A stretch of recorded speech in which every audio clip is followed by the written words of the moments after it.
Hey, welcome to Thoughts from the Porch. I'm going to do a quick little spiel on social media for the writer. This has nothing to do with the fact that I'm teaching a social media for the writer class at College of DuPage. It's just a coincidence.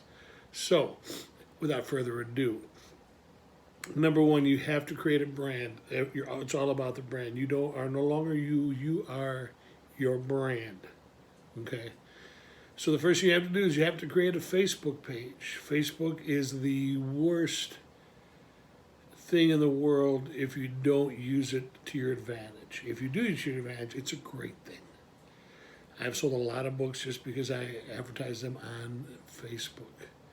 So you make a Facebook page, and you don't put any pictures of you. You don't put your picture of your lunch. You just put you on that page and links to your writing. Okay, you have to have links to you have to start getting the writing out. More on that in a minute.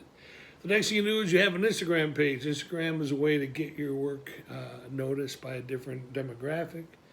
Again, you don't need to put the last time that you shaved your dog's toenails or whatever. This is just for your writing. And of course a Twitter, because of Twitter. Now, I want to be clear, on these accounts, you don't put personal information. You don't put where you live or how you live or if you're married or single or gorgeous.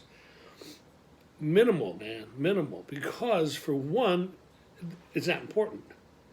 Nobody cares that I look like this. They care if my stories are good. Two, there's a lot of creeps out there, and women who are writers don't need that shit. They don't need guys sending pictures that are unwelcome.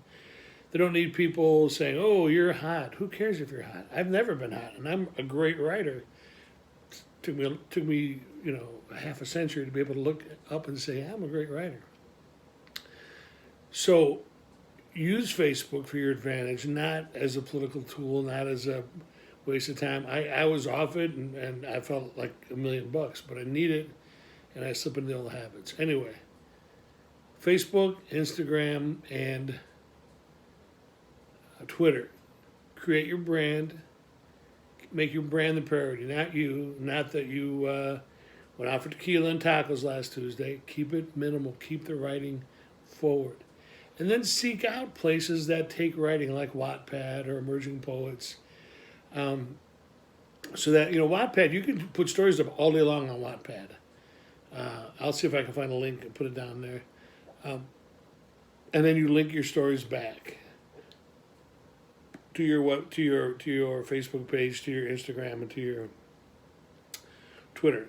Also, WordPress. Start a blog. Start a storytelling blog. Start a self-help blog. I've maintained a poetry blog for about the last 5 years.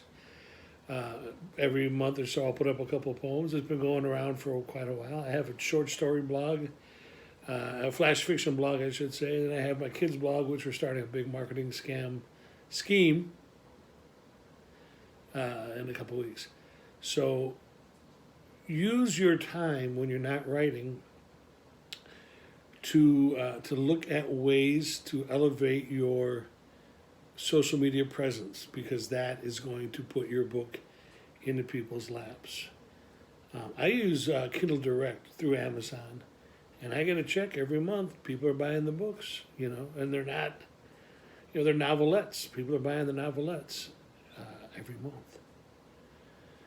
So Kindle Direct, it's free, it's easy. Even a caveman like me can do it. And then I post the books, and then I put it all over my social media, and then people buy them. And then I buy a tank of gas or whatever. I'm not going to get rich doing it. But you don't choose writing. Writing chooses you. You're beautiful.